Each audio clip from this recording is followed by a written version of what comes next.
When Richard woke, he thought it was morning. The light had changed. Soft, gold, but wrong. Too still. He turned his head toward the window, and for a moment, he thought the rain was frozen. Each drop suspended midair, like glass beads caught in a photograph. He blinked, and they fell again, all at once. Something about that moment felt too perfect, too synchronized, like the world had been reloaded.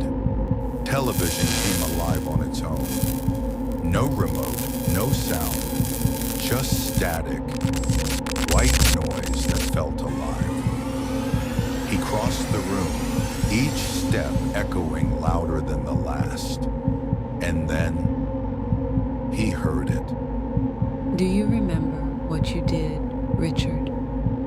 He froze, her voice, the one he buried in his memory, the one who shouldn't still exist.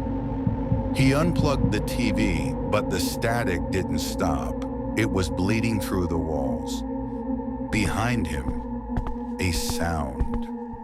Wet footsteps on marble, one after another, deliberate. He turned slowly. Nothing. But his reflection in the window was 2 steps closer than it should have been. It smiled. He whispered to himself, "This isn't real." And somewhere a voice laughed. His phone lit up on the sounder. Unknown number. He hesitated, then answered. Don't look for me, Richard. You already found me. He dropped the phone. It didn't stop ringing. The sound kept looping, an endless dial tone echoing off the walls. He covered his ears. It didn't help. The sound was inside.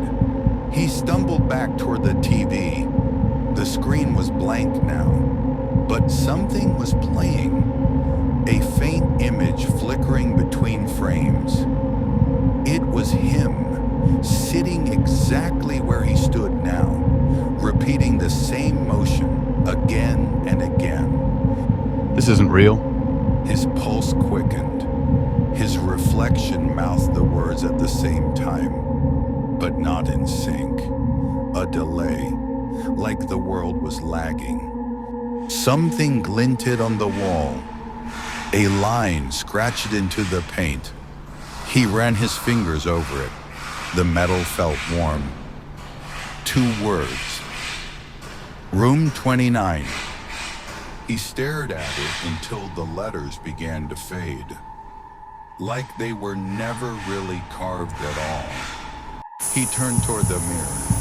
His reflection stood still while he moved closer. When he finally stopped, the reflection tilted its head. "Who?" he whispered back.